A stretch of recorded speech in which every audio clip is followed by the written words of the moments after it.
അഹല്യയിലെ വിദഗ്ധരായ ഡോക്ടർമാരുടെ ചികിത്സ കൊണ്ട് എനിക്ക് എന്റെ കാഴ്ചശക്തി പൂർണ്ണമായും തിരിച്ചു കിട്ടി. ഇപ്പൊ എനിക്ക് ഈസിയായി വായിക്കാം. നേത്ര സംരക്ഷണത്തിന് നമ്മുടെ Ahalya. Ahalya foundation eye hospital, കേരളത്തിൽ എല്ലായിടത്തും.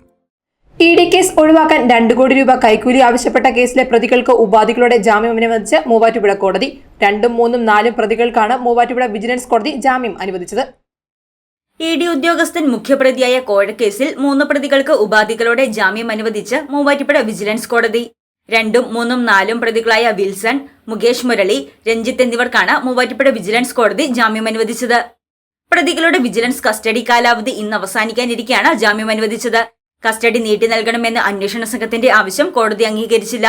നിയമം അനുശാസിക്കുന്ന നടപടിക്രമങ്ങൾ അന്വേഷണ ഏജൻസി പാലിച്ചില്ലെന്ന വാദം അംഗീകരിച്ചാണ് കോടതി ജാമ്യം അനുവദിച്ചതെന്ന് അഡ്വക്കേറ്റ് ജിയോ പോൾ, അഡ്വക്കേറ്റ് മൗനിഷ് എന്നിവർ പറഞ്ഞു.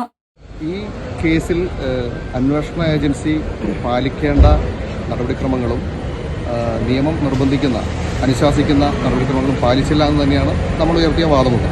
അത് കോടതി തത്വത്തിൽ അംഗീകരിച്ചു എന്നതാണ് ഈ ഒരു സെൻസേഷനായിട്ടുള്ള കേസിലും ഇത്തരത്തിലൊരു ബെയിൽ ഉത്തരവ് കിട്ടുന്നതിനുള്ള പ്രധാനപ്പെട്ട കാരണം.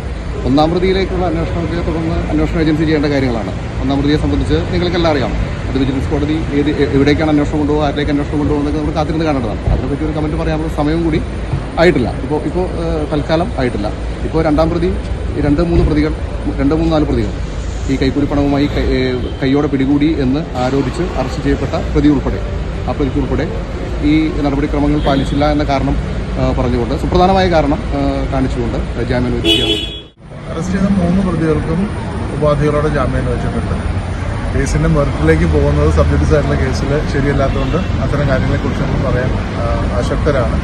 പക്ഷെ നമ്മൾ ഉന്നയിച്ച വാദമുഖങ്ങളെ ഒരു പരിധിവരെ അംഗീകരിച്ചിട്ട് തന്നെയാണ് കോടതി ഈ അവസരത്തിൽ പ്രത്യേകിച്ച് ഇന്നത്തെ 3 ദിവസത്തെ കസ്റ്റഡി ആപ്ലിക്കേഷൻ ഡിസ്മിസ് ചെയ്ത് ജാമ്യം അനുവദിച്ചു.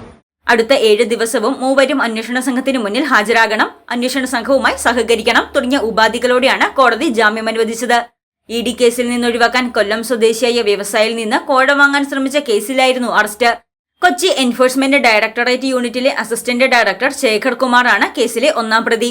ഇഡി ഉദ്യോഗസ്ഥനെതിരെയുള്ള തെളിവ് സമാഹരണം പുരോഗമിക്കുകയാണ്. News desk Muvattupuzha news. നിങ്ങളുടെ പഠനാനുഭവത്തെ കരുത്തുറ്റതാക്കാൻ നാക് അക്രഡിറ്റേഷനിൽ A++ കരസ്ഥമാക്കിയ മൂവാറ്റുപുഴ നിർമ്മല കോളേജിൽ 2025-26 അധ്യയന വർഷത്തെ അഡ്മിഷൻ ആരംഭിച്ചിരിക്കുന്നു.